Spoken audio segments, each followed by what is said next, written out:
Hello friends, UGC net June 2024 సంబంధించిన notification already release అయింది. Online applications కూడా open అయ్యాయన్నమాట. దానికి సంబంధించిన మనం ugcnet.nta.ac.in అనే వెబ్సైట్లోకి వెళ్ళేసి మనం దానికి సంబంధించిన ఆన్లైన్ అప్లికేషన్ ఫిల్ చేయొచ్చు. బిఫోర్ అప్లికేషన్ ఫిల్ చేసే ముందు దాంట్లో మనకి బ్రోచర్ ఉంటుంది. మెనూలో ఇన్ఫర్మేషన్ బ్రోచర్ ఉంటుంది. ఇన్ఫర్మేషన్ బ్రోచర్ డీటెయిల్గా చదువుకొని తర్వాత మనం ఫిల్ చేయాల్సిన అవసరం ఉంటుందన్నమాట. తర్వాత పేమెంట్ ఉంటుందన్నమాట. అయితే బ్రీఫ్గా మనం ఇక్కడ ఈ ఇన్ఫర్మేషన్ బ్రోచర్లో ఏమేమి ఉంది, ఈ మధ్య చాలా మోడిఫికేషన్స్ వచ్చాయి. ముఖ్యంగా ఏంటంటే ఆఫ్లైన్ ఎగ్జామినేషన్, ఓఎంఆర్ షీట్ ద్వారా ఆఫ్లైన్ ఎగ్జామినేషన్. ఈ తర్వాత అలాగే కొన్ని ఇంకా అదర్ మోడిఫికేషన్స్ వచ్చాయి. అవన్నీ డీటెయిల్గా మనం కొంచెం దీంట్లో చూద్దాం అన్నమాట. బిఫోర్ ఈ ఇన్ఫర్మేషన్ బ్రోచర్లో ఏమేమి మార్పులు వచ్చాయో చూద్దాం. ఇక్కడ మనం national testing agency UGC net మనకి జూన్ 2024 సంబంధించిన ఇన్ఫర్మేషన్ బ్రోచర్లో మనం దాని డీటెయిల్స్గా కొన్ని ఇంపార్టెంట్ పాయింట్స్ చూద్దాం అన్నమాట. ఫస్ట్ మనకి అసలు ఆన్లైన్ అప్లికేషన్స్ మనకి 20th April 2024 to 10th May 2024 వరకు ఇస్తుంటే 10th May last date online application fill చేయడానికి. బ్రీఫ్గా ఫస్ట్ డీటెయిల్స్ చూద్దాం మేడం. అలాగే last date of payment application మనం పేమెంట్ చేయడానికి May 11వ తేదీ లాస్ట్ డేట్. May 12 దాకా అప్ వరకు మనకు పేమెంట్ చేసేయచ్చు. అలాగే మనకి జనరల్ కేటగిరీకి 1150 1150 for general category unreserved. EWS ఓబీసీకి వాళ్ళకి వచ్చేసి 600 and scheduled caste SC ST personal disable పర్సన్స్కి థర్డ్ జెండర్కి 325 అంట 325 రూపీస్ వాళ్ళకి పేమెంట్ చేయాలా ఎగ్జామినేషన్కి. అయితే మనకి ఏమన్నా పర్టికులర్ అప్లికేషన్ కరెక్షన్స్ చేయడానికి, అన్ని కరెక్షన్స్ కాదు, కొన్ని మాత్రం కరెక్షన్స్ ఉంటాయి. అవి 13 నుంచి 15 వరకు, May 13th to 15th May ఆ కరెక్షన్స్ ఉంటుందన్నమాట. ఇంకా సిటీస్ కానీ అడ్మిట్ కార్డ్స్ ఎప్పుడు వస్తాయి అనేది తర్వాత ఇంటిమేషన్ చేస్తారు. ఎగ్జామినేషన్ డేట్ మటుకు 16th June. ఇది ఓఎంఆర్ ఆఫ్లైన్ ఎగ్జామినేషన్ కాబట్టి ఓఎంఆర్ షీట్ సంబంధించిన ఎగ్జామినేషన్, పెన్ పేపర్ ఎగ్జామ్ అంటారు. ఈ పెన్ పేపర్ ఎగ్జామినేషన్ కాబట్టి ఇది మనకి 16 June 2024న ఒక్కరోజు జరుగుతుందన్నమాట. ఎగ్జామినేషన్ డ్యూరేషన్ వచ్చేసి 3 hours, నో బ్రేక్ అన్నమాట. ఫస్ట్ పేపర్కి సెకండ్ పేపర్ మధ్య బ్రేక్ ఉండదు. టైమింగ్ కూడా తర్వాత చెప్తారు. ఇంకా డీటెయిల్స్ మొత్తం తర్వాత అనౌన్స్ చేస్తారన్నమాట వాళ్ళ వెబ్సైట్లో దానికి సంబంధించి. అలాగే క్యాండిడేట్స్ మనకి యూజ్ చేసిన అది ఓన్లీ అప్లికేషన్ మటుకు online mode, examination offline mode. ఇది గుర్తుపెట్టుకోండి. ఈ తప్ప అప్లికేషన్ మటుకు ఆన్లైన్ అప్లై చేయాలి, ఆ ఎగ్జామినేషన్ మటుకు ఆఫ్లైన్ ఓఎంఆర్ షీట్ ద్వారా ఆఫ్లైన్ ఎగ్జామినేషన్ ఉంటుంది. మనకి దీనికి ఆ అప్లికేషన్ చదువుకున్నప్పుడు ఫస్ట్ ఇన్ఫర్మేషన్ బులెటిన్ డౌన్లోడ్ చేసుకొని, ఇది ఇన్ఫర్మేషన్ బులెటిన్ మేము ఇప్పుడు చూసేది ఇన్ఫర్మేషన్ బులెటిన్, దాంట్లో ఫుల్ డీటెయిల్స్ ఉంటాయి. దాన్ని చదువుకొని తర్వాత మనం అప్లై చేయాలి. దీంట్లో త్రీ స్టెప్స్ ఉంటాయి అప్లికేషన్ ఫిల్ చేసేప్పుడు. ఫస్ట్ స్టెప్ వచ్చేసి మనకి రిజిస్ట్రేషన్. దాంట్లో ఈమెయిల్ ఐడి, మీ మొబైల్ నెంబరు, మీ basic father mother date, me date of birth, Aadhaar number కానీ అది కానీ, లేకపోతే పాస్వర్డ్ ఐడి మనం క్రియేట్ చేసి మీ పేరుతోటే ఇవి ఫస్ట్ ఇన్ఫర్మేషన్ అన్నమాట. అదే రిజిస్ట్రేషన్ అంటారు దాన్ని. రిజిస్ట్రేషన్ చేసుకోవాలి. సెకండ్ లెవెల్ ఇంకా అప్లికేషన్ మొత్తం మీ సబ్జెక్ట్స్, ఇంకా ఏ సబ్జెక్ట్లో మీరు అపేర్ అవుతారు, ఏ సబ్జెక్ట్కి అపేర్ అవుతున్నారు దాని డీటెయిల్స్, మీ పోస్ట్ గ్రాడ్యుయేట్ డీటెయిల్స్, ఇంకా ఇమేజెస్ అప్లోడ్, ఇదంతా ఉంటుందన్నమాట second step. Third step payment అన్నమాట. తర్వాత పేమెంట్ అయిపోయిన తర్వాత కన్ఫర్మేషన్ అయిన తర్వాత మీకు మీ అప్లికేషన్ కన్ఫర్మేషన్ పేజీ డౌన్లోడ్ చేసుకోవచ్చు. ఇవి 3 స్టెప్స్ ఫస్ట్ ఉంటాయి అన్నమాట మనకి అప్లికేషన్ ఫిల్ చేసేప్పుడు.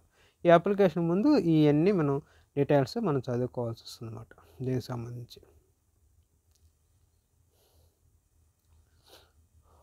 అలాగే దానికి సంబంధించిన మీకు అప్లికేషన్కి సంబంధించిన ఆ యొక్క సెండ్స్ యాప్ అనేది ఒకటి ఉంది. ఆ యాప్ ద్వారా కూడా మీకు ఇన్ఫర్మేషన్ వస్తుంది. అది కూడా మీ మొబైల్కి డౌన్లోడ్ చేసుకొని దాంట్లో కూడా రిజిస్ట్రేషన్ చేసుకుంటే మీకు ఏదైనా ఇన్ఫర్మేషన్ ఉంటే మామూలుగా అయితే ఈమెయిల్, మీ ఫోన్ నెంబర్కి మెసేజ్లు వస్తుంటాయి. మీరు ఏదైతే రిజిస్ట్రేషన్ చేస్తారో ఆ మెయిల్, ఆ ఫోన్ నెంబర్కి శాండ్స్ యాప్ కూడా డౌన్లోడ్ చేసుకుంటే దాని ద్వారా కూడా మీకు ఇన్ఫర్మేషన్ వస్తుంటుందన్నమాట. అయితే అప్లికేషన్కి online application will be incomplete ఉంటే స్టెప్పులు 2 మనకి ఆ పేమెంట్కి వెళ్ళదన్నమాట. అందుకని మనం అన్నీ చూసుకొని డీటెయిల్గా ఒకసారి పేమెంట్ పే చేసిన తర్వాత రీఫండ్ ఉండదన్నమాట. అలాగే అడ్మిట్ కార్డ్స్కి సంబంధించిన మనకి ఇమేజెస్ అవి కూడా ముందు మన ఫోటో అప్లోడ్ చేయాల్సింది ఉంటుందన్నమాట.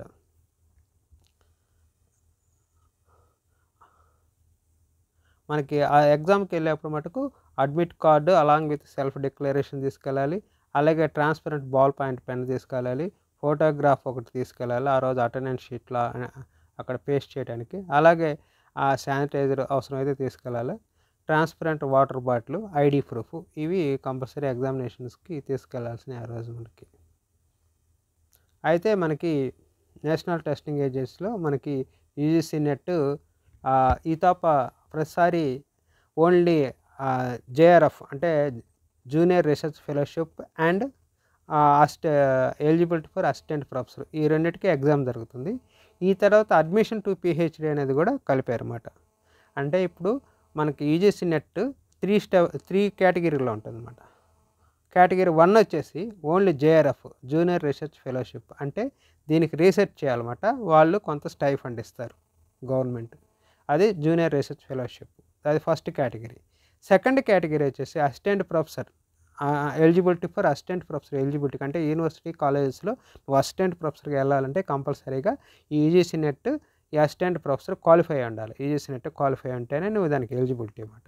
అది మరియు admission to PhD second category, అంటే నువ్వు అసిస్టెంట్ ప్రొఫెసర్గా క్వాలిఫై అంటే ఆ యూజీసీ నెట్ దానితోటే మీరు పిహెచ్డి కూడా చేసుకోవచ్చు ఎక్కడైనా ఏ యూనివర్సిటీలోనైనా. అది నెక్స్ట్. థర్డ్ కేటగిరీ ఇంకో కేటగిరీ కొత్తగా యాడ్ చేసిన కేటగిరీ ఏంటంటే అడ్మిషన్ టు పిహెచ్డి ఓన్లీ. ఈ కేటగిరీ కింద ఈ మార్కులు అంటే ఆ మార్కులను బట్టి బేస్ చేసి ఇస్తారు ఇవన్నీ. ఈ కేటగిరీలో ఓన్లీ పిహెచ్డి అడ్మిషన్, నువ్వు అసిస్టెంట్ ప్రొఫెసర్కి కూడా ఎలిజిబిలిటీ లేదు, ఓన్లీ పిహెచ్డి అడ్మిషన్ మాత్రమే. అది ఫస్ట్ కేటగిరీలో జేఆర్ఎఫ్కి అసిస్టెంట్ ప్రొఫెసర్కి పిహెచ్డి అడ్మిషన్ మూడింటికి ఉంటుంది. జేఆర్ఎఫ్ వస్తే మటుకు అసిస్టెంట్ ప్రొఫెసర్ క్వాలిఫై అయితే నువ్వు అసిస్టెంట్ ప్రొఫెసర్కి వెళ్ళొచ్చు, పిహెచ్డికి వెళ్ళొచ్చు. అసిస్టెంట్ ప్రొఫెసర్కి అప్లై చేసుకోవచ్చు, పిహెచ్డి అడ్మిషన్కి వెళ్ళొచ్చు. థర్డ్ కేటగిరీలో ఓన్లీ పిహెచ్డికి మాత్రమే వెళ్ళొచ్చు అన్నమాట. ఈ కేటగిరీ కొత్తగా కలిపారు అన్నమాట పిహెచ్డి అడ్మిషన్ది, ఇంతకుముందు లేదన్నమాట. అది ఇప్పుడు కొత్తగా వచ్చిందన్నమాట.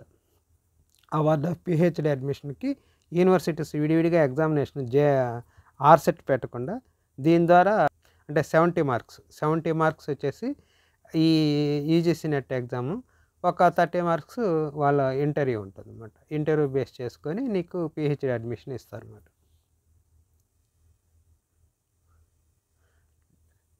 మనకి ఈ థర్డ్ కేటగిరీలో వచ్చిన ఓన్లీ పిహెచ్డి అడ్మిషన్కి మాత్రమే, వాళ్ళకి అసిస్టెంట్ ప్రొఫెసర్కి కూడా ఎలిజిబిలిటీ ఉండదన్నమాట ఆ కేటగిరీ కిందకి వచ్చిన వాళ్ళనమాట. అయితే అలాగే దీంట్లో ఇంకో అడిషనల్గా కొన్ని ఫెలోషిప్స్ ఇస్తుంది. ఒకటి నేషనల్ ఫెలోషిప్స్ షెడ్యూల్ క్యాస్ట్ స్టూడెంట్స్కి ఒకటి ఉంది, national fellowship for other backward క్లాసెస్కి ఉంది, national fellowship for persons with disabled. ఈ ముగ్గురికి 3 రకాలైన ఫెలోషిప్స్ ఉన్నాయి. వాళ్ళు దానికి అప్లై చేసుకుంటే వాళ్ళకు కూడా దానికి కొంత స్టైఫండ్ ఉంటుందన్నమాట గవర్నమెంట్ దగ్గర నుంచి. అది కూడా ఇంతమందిని సెలెక్ట్ చేస్తారు, వాటికి కూడా ఉంటుందన్నమాట. అయితే ఈ జూన్ 2024 యూజీసీ నెట్ మెయిన్ ఏంటంటే దీనికి ఓఎంఆర్ షీట్ బేస్డ్ ఎగ్జామినేషన్ అన్నమాట. ఎగ్జామినేషన్ మోడ్ ఆఫ్ ఎగ్జామినేషన్ వచ్చి ఓఎంఆర్ బేస్డ్ మోడ్ ఎగ్జామినేషన్, అంటే మనకు బబుల్స్ రుద్దుతాం కదా పెన్తో, అవి ఆ ఎగ్జామ్ అన్నమాట. ఆన్లైన్ ఎగ్జామ్ కాదు ఇది. ఓఎంఆర్ షీట్ ఇస్తారా, దాంట్లో మనకి ఇక్కడ మనకి ఇక్కడ షీట్ మనకి క్వశ్చన్ పేపర్ ఇస్తారు, ఆ క్వశ్చన్ పేపర్లో చూస్తే దాంట్లో బబుల్స్ చేయాలన్నమాట ఓఎంఆర్ షీట్. ఇది మళ్ళీ పాత మోడల్, ఇది ఈ పాత మోడల్ మళ్ళీ రిపీట్ చేస్తున్నారు అన్నమాట. అలాగే ఎగ్జామ్ ప్యాటర్న్ ఏంటంటే మనకి 2 పేపర్స్ ఉంటాయి, 2 ఆబ్జెక్టివ్ టైపు. ఫస్ట్ పేపర్ వచ్చేసి జనరల్ పేపర్, అంటే research methodology, teaching comprehension, hire education, environment, ఈ 10 కేటగిరీస్ సబ్జెక్ట్స్లో ఉన్నాయి. ఆ సబ్జెక్ట్స్ 10 కేటగిరీ దాన్ని బేస్ చేసుకొని ఇస్తారన్నమాట. సెకండ్ పేపర్ వచ్చేసి మనకు వచ్చేసి subject paper. First paper 100 marks ఉంటుంది, 50 క్వశ్చన్స్. సెకండ్ పేపర్ వచ్చేసి 200 మార్క్స్ ఉంటుంది, 100 క్వశ్చన్స్, అంటే ఈచ్ క్వశ్చన్ 2 మార్క్స్ అన్నమాట. ఈచ్ క్వశ్చన్కి క్యారీ 2 మార్క్స్. ఇది అన్ని multiple choice questions, 3 hours examination, మధ్యలో బ్రేక్ ఉండదన్నమాట. ఆల్ క్వశ్చన్స్ కంపల్సరీగా రాయాలన్నమాట. ఇది pattern of examination. Subject syllabus వచ్చేసి మనకి లిస్ట్ ఆఫ్ సబ్జెక్ట్స్ వచ్చి దేర్ కోడ్స్, అంటే ప్రతి సబ్జెక్టుకి మనం ఆన్లైన్ అప్లికేషన్ ఫిల్ చేసేటప్పుడు మీ సబ్జెక్ట్ రాయాలా, సబ్జెక్ట్ కోడ్ రాయాలి. అలాగే పీజీలో మీ ఏ కోర్సు కూడా రాయాలన్నమాట. ఇక్కడ subject list of subjects there code వచ్చేసి అపెండిక్స్ 2లో ఉంది. దీంట్లో ఇన్ఫర్మేషన్ బ్రోచర్లోనే అపెండిక్స్ 2లో ఉందన్నమాట. దాన్ని చూసుకొని మనకు ఉంది. అయితే సిలబస్ మటుకు ఈ సైట్లో ఉండదు మీకు.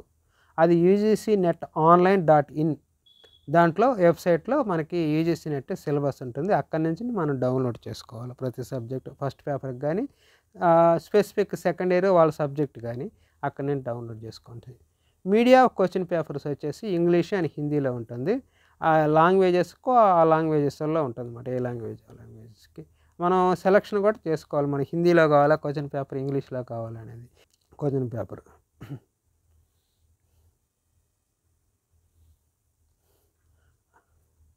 ఇంగ్లీష్ వర్షన్ అలాగే ఫైనల్ ఇంగ్లీష్ వర్షన్ ఉంటుంది అనమాట. It's English version to be treat అయితే ఫైనల్. ఇది మనం గవక్కన చేయకపోతే ఫైనల్ ఇంగ్లీష్. అలాగే మేకింగ్ స్కీమ్ వచ్చేసి ఈచ్ క్వశ్చన్ 2 మార్క్స్ వస్తుంది. Each question response can't get the 2 marks. No negative marks. గుర్తుపెట్టుకోండి, యూజీసీ నెట్లో ఇప్పుడు వరకు ఇంకా నెగిటివ్ మార్క్స్ అనేది స్టార్ట్ చేయలేదు. ఒకవేళ మనం తప్పు పెట్టినా దానికి ఏం నెగిటివ్ మార్క్ ఉండదు అనమాట. నో మార్క్ క్వశ్చన్స్ కూడా మనకు ఆన్సర్ చేసిన వాటికి మనకి మార్కింగ్ వస్తుంది. వాళ్ళు తప్పు అయితే దానికి నెగిటివ్ మార్క్ ఉండదు. అందుకని దీంట్లో నెగిటివ్ మార్క్ అనే ప్రొసీజర్ లేదు. ఈచ్ క్వశ్చన్ మన కరెక్ట్ అయిన దానికి 2 మార్క్స్ వస్తాయి అన్నమాట. Eligibility criteria. ఎలిజిబిలిటీ క్రైటీరియా వచ్చేసి మనకి అన్రిజర్వ్డ్ క్యాండిడేట్స్ క్వాలిఫికేషన్స్ వచ్చేసి మనకి జనరల్ కేటగిరీస్ ఈడబ్ల్యూఎస్ వాళ్ళకి 55% వాళ్ళ పీజీలో 55% మార్క్స్ ఉండాలి. వాళ్ళకి ఎలిజిబిలిటీ అన్నమాట. ఇంకా అదర్ అంటే SC, ST, BC, third gender, disable persons వాళ్ళందరికీ 50% ఉంటే చాలు అన్నమాట. 50% చాలు అన్నమాట. అలాగే ఇప్పుడు ప్రస్తుతం ఇది చాలామంది అడుగుతుంటారు ఈ క్వశ్చన్, మేము ఇప్పుడు ప్రజెంట్ చేస్తున్నాం, మేము అప్లై చేయొచ్చు అని. ప్రజెంట్ మాస్టర్ డిగ్రీ చేస్తున్న వాళ్ళు అప్లై చేయొచ్చు. అలాగే సెకండ్ ఇయర్ ఫైనల్ ఇయర్లో ఉన్న వాళ్ళు అప్లై చేయొచ్చు. ఆల్రెడీ వెయిటింగ్ ఫర్ రిజల్ట్ ఉన్న వాళ్ళు కూడా అప్లై చేసుకోవచ్చు. అయితే వాళ్ళకి రిజల్ట్ వచ్చిన తర్వాత వాళ్ళు మీ యొక్క ప్రూఫ్ సబ్మిట్ చేసిన తర్వాత మీరు క్వాలిఫై కింద డిక్లేర్ చేస్తారన్నమాట. మీకు సర్టిఫికేట్ ప్రొవైడ్ చేస్తారు. అప్పటి వరకు ఉండదు అన్నమాట. అలాగే admission to PhD qualifications complete master డిగ్రీలో ఈక్వలెంట్ మార్క్స్ వాళ్ళకి కూడా వచ్చిన వాళ్ళకి మాత్రమే దానికి ఆ కేటగిరీలో వాళ్ళకి 55% లేకపోతే కేటగిరీ వాళ్ళు 50% దాన్ని వచ్చిన వాళ్ళ మటుకే వాళ్ళకి ఎలిజిబిలిటీ ఇస్తారు. అలాగే థర్డ్ జెండర్ వాళ్ళకి అన్ని reservations as per ST disable person base చేసుకొని వాళ్ళకి కూడా ఉంటుంది అన్నమాట. అలాగే పిహెచ్డి వాళ్ళకంటే ఆల్రెడీ పిహెచ్డి చేసిన వాళ్ళకు కూడా నెట్ ఎగ్జామ్ రాయాలనుకుంటే వాళ్ళు master degree 9th September 1991 before కానీ చేస్తుంటే వాళ్ళకి 50% మాస్టర్ డిగ్రీతో ఎలిజిబిలిటీతో వాళ్ళకి అడ్మిషన్ ఉంటుంది అనమాట. అంటే ఎలిజిబిలిటీ ఉంటుంది అనమాట. మామూలుగా అయితే 55 కదా కేటగిరీ, జనరల్ కేటగిరీకి వాళ్ళు 50K ఇస్తారు. వాళ్ళు ఎవరు పిహెచ్డి హోల్డర్స్. వాళ్ళు మాస్టర్ డిగ్రీ 19th September 1991 ముందు చేసిన వాళ్ళకి. అలాగే పోస్ట్ గ్రాడ్యుయేట్ కోర్స్ లిస్టు అంటే మన ఎంఏనా, ఎంఎస్సీయా, ఎంఎల్ఎస్సీయా అనేది ఆ పోస్ట్ గ్రాడ్యుయేట్ లిస్టు వాటి కోడ్ ప్రతి సబ్జెక్టుకి కోడ్ ఉంది. ప్రతి పోస్ట్ గ్రాడ్యుయేట్ కోర్స్కి కోడ్ ఉంటుంది అన్నమాట. ఆ కోడ్ అపెండిక్స్ 4లో ఇచ్చారన్నమాట. అపెండిక్స్ 4లో సబ్జెక్ట్ లిస్ట్ ఆఫ్ సబ్జెక్ట్స్కు వాటి సబ్జెక్ట్స్ కోడ్ వచ్చి అపెండిక్స్ 2లో ఇచ్చారు. పోస్ట్ గ్రాడ్యుయేట్ కోర్స్ సంబంధించిన సబ్జెక్టు అపెండిక్స్ 4లో ఇచ్చారన్నమాట. ఇప్పుడు ఎంఏ వాళ్ళకి ఇప్పుడు ఎంఏ అనుకో అది course, postgraduate course MA అనుకో అపెండిక్స్ 4లో ఉంటుంది. సబ్జెక్ట్ అయితే ఎంఏలో హిస్టరీయా, ఎకనామిక్సా లేకపోతే ఇంకోటి బాటనీ ఏది అనేది దాన్ని వచ్చి ఆ సబ్జెక్ట్స్ వచ్చేసి అపెండిక్స్ 2లో ఉంటాయి అన్నమాట. లైబ్రరీ సైన్స్ వాళ్ళకి 2 లైబ్రరీ సైన్స్ అవుతుంది. Candidates required certificate documents any సర్టిఫికేట్స్కు మనం అప్లోడ్ చేయాల్సిన అవసరం ఉండదు. మనం వాటికి డీటెయిల్స్ అడుగుతారు, అవి మాత్రమే మనకి ఇవ్వాల్సి వస్తుంది. అప్లోడ్ చేయాల్సిన అవసరం లేదు. అలాగే కొన్ని రకాల మనకి ఫారెన్లో చదివారు, కొన్ని ఈక్వల్ టు పీజీ సంబంధించిన కోర్సెస్, అట్లాంటి వాళ్ళు కూడా ఎలిజిబిలిటీ ఉంటారు. అయితే దానికి universities association of Indian universities ఉంటే వాళ్ళు రికగ్నైజ్డ్ ఉంటే అది ఈక్వల్ టు పీజీ అంటే వాళ్ళకి ఎలిజిబిలిటీ ఉంటుందన్నమాట. అలాగే రీసెంట్గా ఇప్పుడు ఈ న్యూ ఎడ్యుకేషన్ పాలసీ ప్రకారం 4 ఇయర్స్ బ్యాచిలర్ డిగ్రీ ఇచ్చారన్నమాట, అండర్ గ్రాడ్యుయేట్ డిగ్రీ. వాళ్ళ పరిస్థితి ఏంటంటే ఈ 4 ఇయర్స్ వాళ్ళకి 75 మార్క్స్ అగ్రిగేటెడ్గా ఉండాలి, 75% అగ్రిగేటెడ్గా ఉండాలి. ఎస్సీ ఎస్టీ బీసీకి 5% రిలాక్సేషన్ మార్క్స్ ఇస్తారు. వాళ్ళు కూడా దీనికి ఎలిజిబిలిటీ పిహెచ్డికి అంటే నెట్ యూజీసీ నెట్కి అవార్డ్ ఆఫ్ పిహెచ్డి రెగ్యులేషన్ ప్రకారం వీళ్ళు కూడా ఎలిజిబిలిటీ అవుతుంటారు. అయితే వీళ్ళు ఈ క్యాండిడేట్స్ యూజీసీని based on 4 years degree will be eligible for the award of junior research fellowship and admission to PhD. ఈ నుండి మటం వీళ్ళు ఎవరైతే ఈ 4 ఇయర్స్ బ్యాచిలర్ డిగ్రీ చేస్తున్నారో వాళ్ళు నెట్లో జేఆర్ఎఫ్కి ఎలిజిబిలిటీ ఉంటుంది, అడ్మిషన్ టు పిహెచ్డి ఉంటుంది. అంటే ఫస్ట్ కేటగిరీ, థర్డ్ కేటగిరీకి ఎలిజిబిలిటీ ఉంటారు. సెకండ్ కేటగిరీకి ఎలిజిబిలిటీ ఉంటుంది, అసిస్టెంట్ ప్రొఫెసర్కి ఎలిజిబిలిటీ ఉండదు. ఇది గుర్తుపెట్టుకోవాలి. వాళ్ళు 4 ఇయర్స్ డిగ్రీ బ్యాచిలర్ డిగ్రీ చేసేవాళ్ళు వాళ్ళు కూడా యూజీసీ నెట్ రాయొచ్చు, ఫైనల్ ఇయర్లో ఉన్న వాళ్ళు కూడా రాయొచ్చు వాళ్ళు కూడా. అయితే వాళ్ళు అంటే లాస్ట్ సెమ్లో ఉన్న వాళ్ళు కూడా రాయొచ్చు అన్నమాట. ఫోర్త్ ఇయర్లో లాస్ట్ సెమ్లో ఉన్న వాళ్ళు కూడా ఎగ్జామ్ రాయొచ్చు. అయితే వాళ్ళు జేఆర్ఎఫ్కి జూనియర్ రీసెర్చ్ ఫెలోషిప్కి ఎలిజిబిలిటీ ఉంటుంది. అడ్మిషన్ టు పిహెచ్డి అంటే ఫస్ట్ కేటగిరీ, థర్డ్ కేటగిరీకి ఉంటారు. సెకండ్ కేటగిరీకి ఎలిజిబిలిటీ లేదు, అంటే అసిస్టెంట్ ప్రొఫెసర్కి ఎలిజిబిలిటీ ఉండదు అన్నమాట. ఇవన్నీ కొత్తగా ఇచ్చినాయి ఇవన్నమాట, ఈ టాప్ ఇచ్చినాయి అన్నమాట. ఇలా సబ్జెక్ట్స్ కూడా మనకి అపెండిక్స్ 2లో మనకి సబ్జెక్ట్స్ ఉన్నాయి, దాంట్లో చూసుకోవచ్చు అన్నమాట.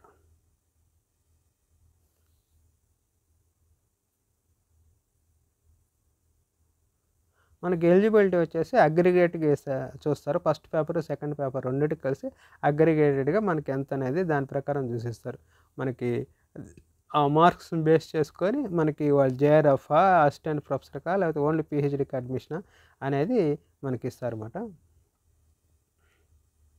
అయితే ఎగ్జామ్షన్స్ ఏంటి మనకి ఇప్పుడు UGC NET, SLET NET minimum eligibility for the recruitment appointment assistant ప్రొఫెసర్కి అన్నమాట. యూనివర్సిటీస్ కానీ కాలేజెస్కి ఇన్స్టిట్యూట్స్కి మినిమం ఎలిజిబిలిటీ నెట్, స్లెట్ ఇవ్వాలి. అది exemptions UGC NET will be game. UGC కొన్ని ఎగ్జామ్షన్స్ ఇచ్చింది గెజిటెడ్ దాంట్లో. Candidates who have passed UGC CSIR JRF examination prior to 1989 వాళ్ళు exemption from the appearing the NET. వాళ్ళు అంతకుముందు ఆ ఎగ్జామ్ రాసిన వాళ్ళు యూజీసీ నెట్ రాయాల్సిన అవసరం. అలాగే స్లెట్ ఎగ్జామినేషన్ రాసేవాళ్ళు వాళ్ళకి సంబంధించి ఏంటంటే 1 జూన్ 2002లో బిఫోర్ స్లెట్ ఎగ్జామ్ రాసింటే వాళ్ళు వాళ్ళ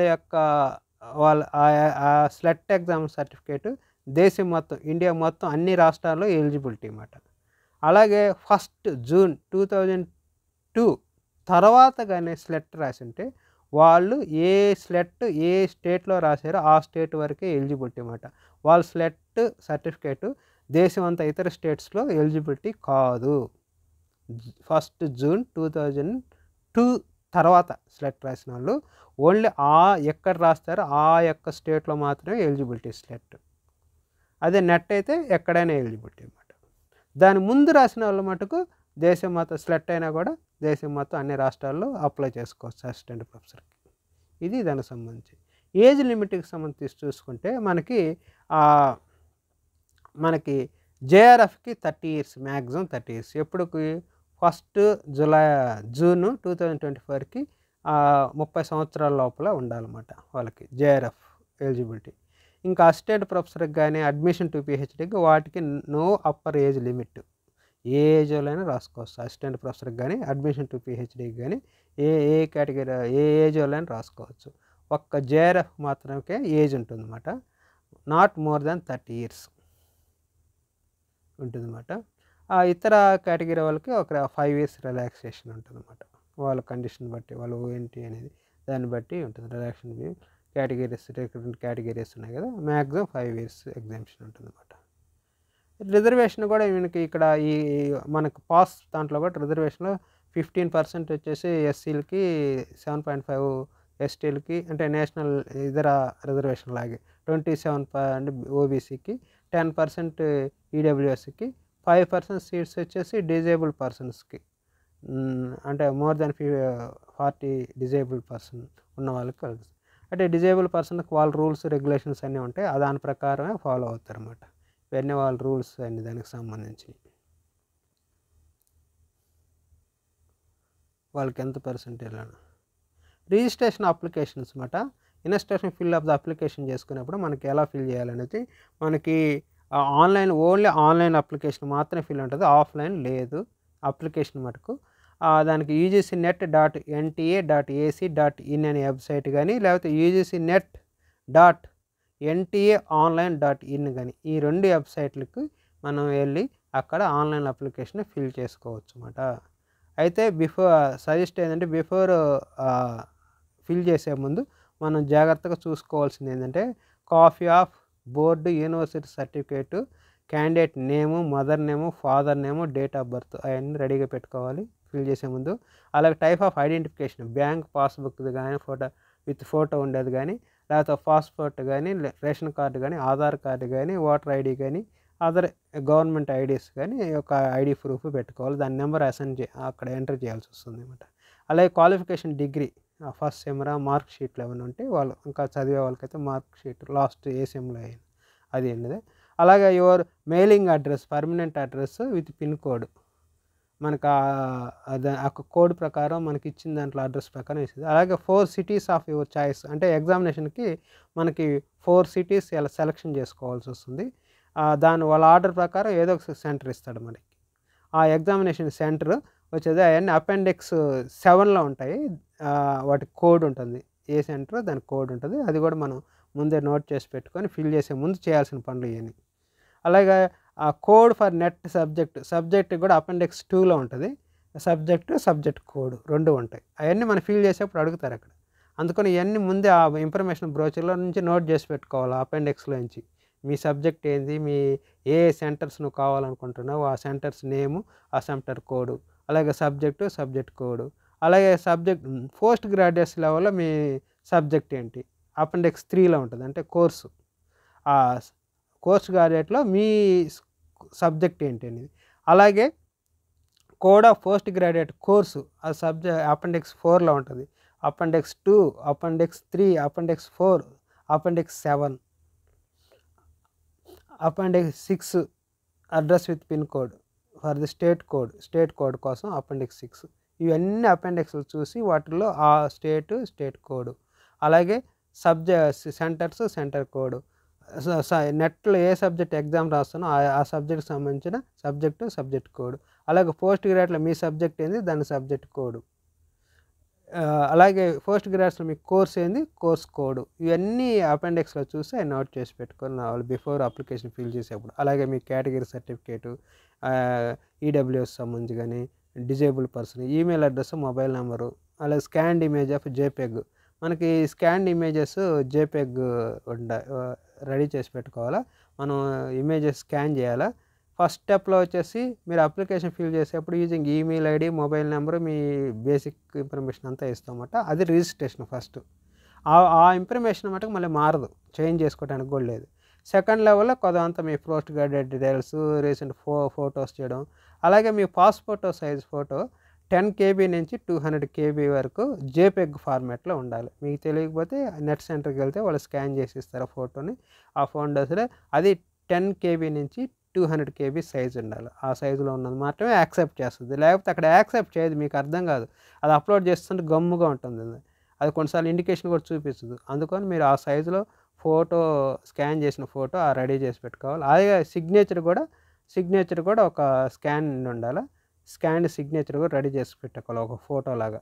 దాన్ని కూడా అది 4 KB నుంచి 30 KB లోపల మధ్యన ఉండాలన్నమాట మీ సిగ్నేచర్. ఈ 2 మనం ముందు స్కాన్ చేసి ఆ ఇమేజెస్ మన పెన్ డ్రైవ్లో కానీ దేంట్లోనైనా తీసిపోతే మనకి, లేకపోతే ఆ నెట్ సెంటర్లో ఫిల్ చేసే పని అయితే అప్లికేషన్, అక్కడ వాళ్ళు మీ ఫోటోని కానీ మీ సిగ్నేచర్ కానీ స్కాన్ చేసి అప్లోడ్ చేస్తారన్నమాట. ఇవి 2 ముందు రెడీ చేసి పెట్టుకోవాలి. అవి కూడా 2 జేపెగ్ ఫార్మాట్లో ఉండాలి. డిఫరెంట్ ఫార్మాట్ ఇమేజ్ ఫార్మాట్స్ ఉంటాయి, కానీ ఇక్కడ ఓన్లీ జేపెగ్ ఫార్మాట్ మాత్రం యాక్సెప్ట్ చేస్తుంది అన్నమాట. అలాగే థర్డ్ స్టెప్ వచ్చేసి మనకి పేమెంట్ అన్నమాట. పేమెంట్ గేట్వే డిఫరెంట్ మనకి క్రెడిట్ కార్డ్, డెబిట్ కార్డ్స్ కానీ అన్నీ యూపీఐ కోడ్ కానీ దేని ద్వారా అయినా కానీ మనం పేమెంట్ చేయొచ్చు అన్నమాట.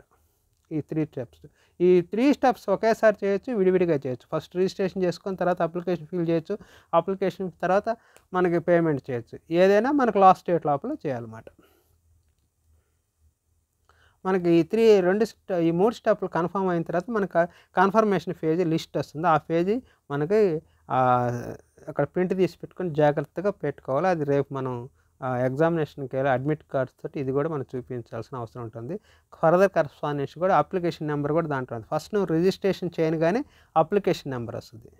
నెక్స్ట్ నువ్వు ఎప్పుడు లాగిన్ అవ్వాలన్నా నీ అప్లికేషన్ నెంబరు నువ్వు అక్కడ ఐడి పాస్వర్డ్ ఉంటుంది. ఆ పాస్వర్డ్ ఫస్ట్ రిజిస్ట్రేషన్ చేసేప్పుడు అవి మాత్రం కంపల్సరీ పక్కన నోట్ చేసి పెట్టుకోవాలి. ID, password, registration number. దాంతో నువ్వు లోపలికి వెళ్ళాల్సి వస్తుంది ప్రతిసారి. అందుకని అవి కంపల్సరీ అవి నోట్ చేసుకొని మీరు జాగ్రత్తగా పెట్టుకోవాలి. అది మిస్ అయితే ఇంక అంతా వేస్ట్ అయిపోతుంది అన్నమాట.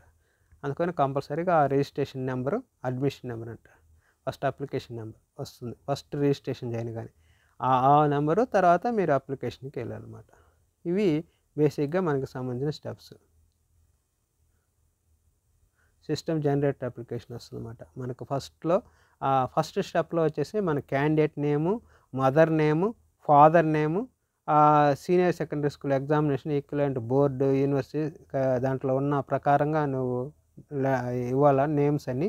అలాగే డేట్ ఆఫ్ బర్త్, అది కూడా సెకండరీ స్కూల్ లెవెల్లో ఉండే ఏ నేమ్ అయితే అది ఉండాలి. మొబైల్ నెంబరు, ఈమెయిల్ అడ్రస్, ఇవన్నీ వచ్చేసి మనం ఫస్ట్ లెవెల్లో చేసుకోవాలి. అక్కడ ఐడి కూడా ఇచ్చేసి మనకు అప్లికేషన్ నెంబర్ జనరేట్ అవుతుంది. ఆ application number next password enter చేస్తావు అక్కడ. ఆ నెంబర్ ప్రకారం నువ్వు అక్కడికి వెళ్తావు అన్నమాట. Fill application form. తర్వాత సెకండ్ లెవెల్ అప్లికేషన్ ఫామ్ ఉంటుంది. దీంట్లో మొత్తం నువ్వు కేటగిరీ ఏంటి, మీ పీజీ ఏంటి, వాడి పీజీ కోడ్ ఏంటి, సబ్జెక్ట్ కోడు, కోర్స్ కోడు, పీజీలో మీ కోర్స్ కోడు, స్టేట్ కోడు, ఇవన్నీ మనం ఫిల్ చేయాల్సిన అవసరం అంతా ఈ సెకండ్ దాంట్లో ఉంటుంది అన్నమాట. ఇమేజెస్ అప్లోడ్ చేయడం కానీ, నీ passport photo image and signature image నేను అప్లోడ్ చేసేది సెకండ్ స్టెప్లో ఉంటుంది. థర్డ్ స్టెప్లో వచ్చి పేమెంట్ అన్నమాట. ఈ మూడు ఒకేసారి చేయాల్సిన అవసరం లేదు, విడివిడిగా కూడా చేసుకోవచ్చు అన్నమాట. అయితే లాస్ట్ డేట్ లోపల మనం చేయాలన్నమాట. ఇవి బేసిక్గా మనకి వీటికి సంబంధించిన అన్నమాట. కంప్లీట్ మన పోస్టల్ అడ్రస్ అన్నీ ముందే డీటెయిల్గా చూసుకుంటే మనకు తప్పులు పడితే మళ్ళీ ఇబ్బంది. కరెక్షన్స్ ఉన్నాయి కానీ అన్ని కరెక్షన్స్ ఉండవు అన్నమాట. అందుకని ప్రతిసారి తప్పు పడిందంటే వేస్ట్ అయిపోతుంది. అది కూడా ఇంకో ఇంపార్టెంట్ క్వశ్చన్ ఏంటంటే ఒక సబ్జెక్టుకి మాత్రం అప్లై చేయాలి. 2 సబ్జెక్టులకి అప్లై చేయడానికి లేదు, ఎలిజిబిలిటీ లేదు. ఇప్పుడు నేను ఈ సబ్జెక్ట్ పీజీ ఉంది, ఆ సబ్జెక్టులో పీజీ ఉంది, నేను 2 రాస్తానంటే లేదు, ఒక సబ్జెక్ట్కే రాయాలి మీరు. అది కూడా ఇంపార్టెంట్ పాయింట్. ఆన్లైన్ అప్లికేషన్స్ మనం ఫిల్ చేయాలి. ఇవన్నీ మనం అన్నీ చెక్ చేసుకొని ఇన్ఫర్మేషన్ బ్రోచర్లో చెక్ లిస్ట్ ఉంటుంది. ఇవన్నీ మనం కరెక్ట్ చేసామా లేదా అన్న కూడా ఫైనల్గా కన్ఫర్మేషన్ పేజ్ వస్తుంది. అది మనం జాగ్రత్తగా చేసుకోవాలి. ఫోటోగ్రాఫ్ 6 ఫోటో సైజ్ ఫోటోగ్రాఫ్ మనం పెట్టుకోవాలి. అవి కూడా రేపు ఎగ్జామినేషన్ అడ్మిట్ కార్డ్ తోటి మన ఫోటో కూడా తీసుకెళ్ళాలి అక్కడికి. వాళ్ళ మ్యారేజ్ అయ్యి వాళ్ళ పేరు ఏమన్నా ఇంటి పేరు అట్లా మారంటే దానికి సంబంధించిన డాక్యుమెంట్స్ కూడా వాళ్ళు తీసుకెళ్ళాలి. మనకు అడ్మిట్ కార్డ్స్ మనకి తర్వాత అనౌన్స్ చేస్తారు, అప్పుడు అడ్మిట్ కార్డ్స్ డౌన్లోడ్ చేసుకోండి. ఎగ్జామినేషన్కి వెళ్ళేప్పుడు అడ్మిట్ కార్డ్ ఉండాలి. క్యాండిడేట్స్ ఏదైనా ఐడి కార్డు ఒకటి ఉండాలి. No candidates allowed to appear in examination, date timings allot చేస్తుంది. దాని ప్రకారం అటు పెట్టుకోవాలి. బిఫోర్ 2 hours ముందు మనం అక్కడ ఎగ్జామినేషన్ సెంటర్కి వెళ్ళాల్సి వస్తుంది. Candidates note the admit cards, duplicate admit cards వాళ్ళు కావాలంటే మళ్ళీ డౌన్లోడ్ చేసుకోవడమే. అలాగే ఫోటో తీసుకెళ్ళాలి.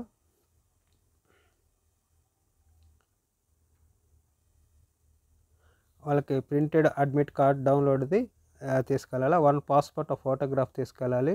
అలాగే ఐడి కార్డు, మీరు ఏదైతే ఐడిని మనకి అప్లికేషన్లో ఫస్ట్ నోట్ చేస్తారో ఆ ఐడికి సంబంధించి మాత్రమే తీసుకెళ్ళాలి. నీకు కూడా ఆధార్ ఎంటర్ చేసేసి రేపు ఇంకో ఐడి కార్డు తీసుకెళ్తే కుదరదు, అవే మీరు తీసుకెళ్లాల్సిన అవసరం ఉందన్నమాట. పీజీ వాళ్ళ ఎగ్జామ్షన్ కోసం అయితే పీజీ వాళ్ళ పీజీ సర్టిఫికేట్ కూడా తీసుకెళ్లాల్సి వస్తుంది అన్నమాట.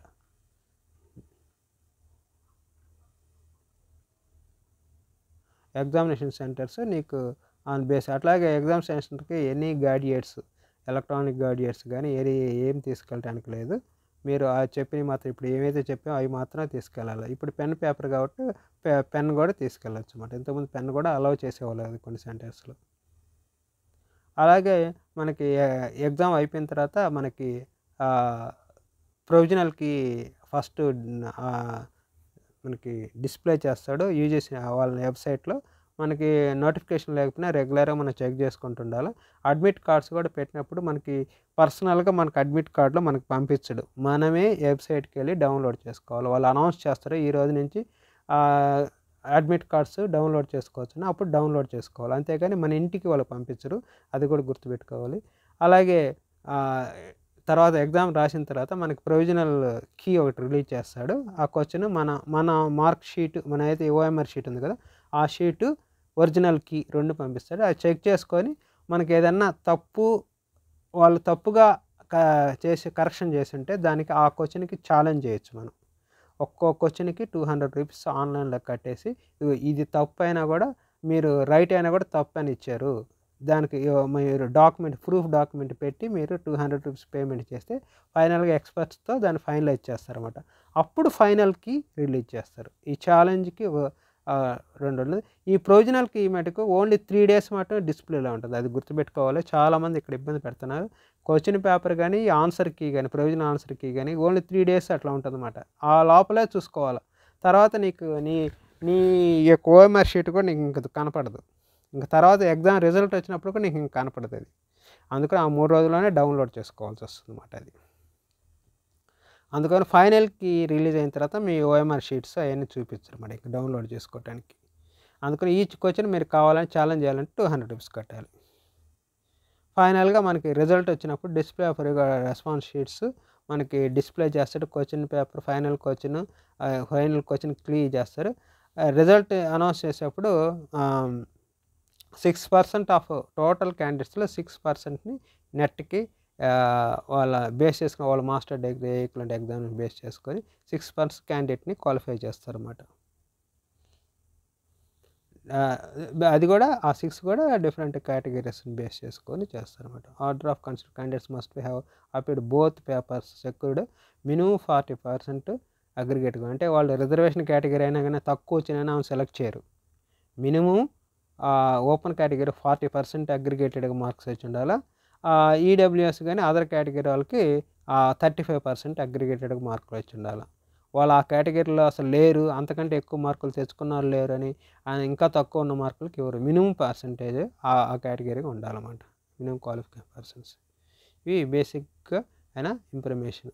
మనకి ఆ రిజల్ట్ ఇన్ఫర్మేషన్ కూడా మనకు ఒకసారి రిజల్ట్ వచ్చిన తర్వాత దాని ఇన్ఫర్మేషన్ కూడా ఒక 90 డేస్ ఆ సైట్లో ఉంటుంది. మనం ఏదైనా లీగల్గా పోవాలంటే ఢిల్లీ కోర్టులోనే దానికి లీగల్గా ఉంటుంది. రీవాల్యుయేషను, రీచెకింగు, రిజల్ట్ అనేది ఉండదు దీంట్లో. వాళ్ళు చెప్పిందే ఫైనల్. ఇది దీనికి సంబంధించిన మనకి బ్రీఫ్ ఇన్ఫర్మేషన్. మీరు పోయేసి వెబ్సైట్కి వెళ్ళేసి ఈ ఇన్ఫర్మేషన్ బ్రోచ్ డౌన్లోడ్ చేసుకొని డీటెయిల్గా చదువుకొని దాంట్లో వెబ్సైట్స్ ఈ సర్టిఫికేట్స్ కూడా మనకి ఏమైనా కావాలంటే దానికి కావాల్సిన ఫార్మాట్స్ కూడా ఉన్నాయి దీంట్లో.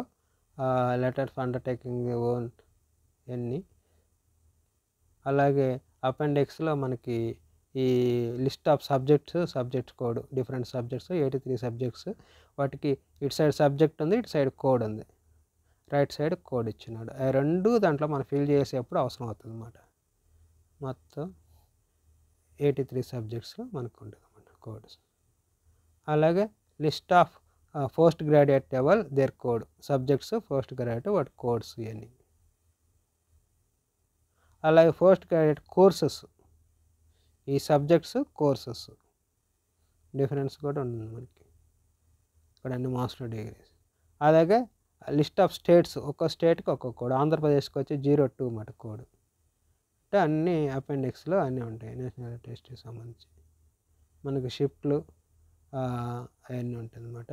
ఫస్ట్ షిఫ్ట్లు మనకి ఇవన్నీ ఇప్పుడు ఒకే రోజు జరుగుతుంది ఎగ్జామినేషన్. ఇది బేసిక్గా మనకు సంబంధించిన ఈ ఇన్ఫర్మేషన్ నేషనల్ అంటే యూజీసీ నెట్ జూన్ 2024 ఎగ్జామినేషన్ సంబంధించిన బ్రీఫ్ ఇన్ఫర్మేషన్. మీరు వెబ్సైట్కి వెళ్ళి ఇన్ఫర్మేషన్ ప్రాజెక్ట్ డౌన్లోడ్ చేసుకొని డీటెయిల్గా చూసుకొని చేయాల్సి ఉంది. మీకు సిలబస్ మటుకు మీరు యూజీసీ నెట్ ఆన్లైన్ అనే వెబ్సైట్లో వెళ్ళేసి అక్కడి నుంచి డౌన్లోడ్ చేసుకోవాల్సింది. ఇక్కడ మటుకు ఈ అప్లికేషన్ ఫిల్ చేయడం, పేమెంట్ చేయడం ఇదంతా ఇక్కడ ఉంటుంది దీనికి సంబంధించిన ఇన్ఫర్మేషన్. ఇది అనమాట. ఈ తఫా ఆఫ్లైన్ ఎగ్జామినేషన్, అది కూడా ఇంపార్టెంట్గా గుర్తుపెట్టుకోవాల్సింది. ఇది ఇన్ఫర్మేషన్, ఇది బ్రీఫ్ ఇన్ఫర్మేషన్. అయితే మీరు ఈ సైట్ మనకి యూజీసీ నెట్కి సంబంధించిన ఫస్ట్ పేపర్కి సంబంధించిన మన ఛానల్లో మోర్ దెన్ 100 వీడియోస్ ఆల్రెడీ చేసి ఉన్నాయి డిఫరెంట్ సబ్జెక్ట్ ఏరియాలో. మీరు ఛానల్కి వెళ్ళేసి మీరు ప్లేలిస్ట్లోకి వెళ్ళేసి యూజీసీ నెట్ పేపర్ 1కి సంబంధించిన చూడొచ్చు. సబ్జెక్ట్కి సంబంధించిన కూడా నియర్లీ 100, అంటే లైబ్రరీ ఇన్ఫర్మేషన్ సైన్స్ సబ్జెక్ట్ మాత్రమే చేసి ఉన్నాయి. సబ్జెక్ట్ అయితే దానికి సంబంధించిన కూడా 100 వీడియోస్ వరకు చేస్తున్నాయి అన్నమాట. ఈ ఛానల్లో మీరు అవి చూడొచ్చు. ఛానల్స్ చూసినప్పుడు, వీడియోస్ చూసినప్పుడు లైక్ చేయడం మర్చిపోకండి. మీరు లైక్ చేసి ఏమవుతుందంటే ఇతరులకు కూడా ప్రమోట్ అవుతుంది. అది మంచి సబ్జెక్ట్ అయితే. బాగలేదు వీడియో అనుకో, దానికి సంబంధించి మీరు కామెంట్ కూడా చేయొచ్చు అన్నమాట. ఇది దీనికి సంబంధించి. Thank you, all the best.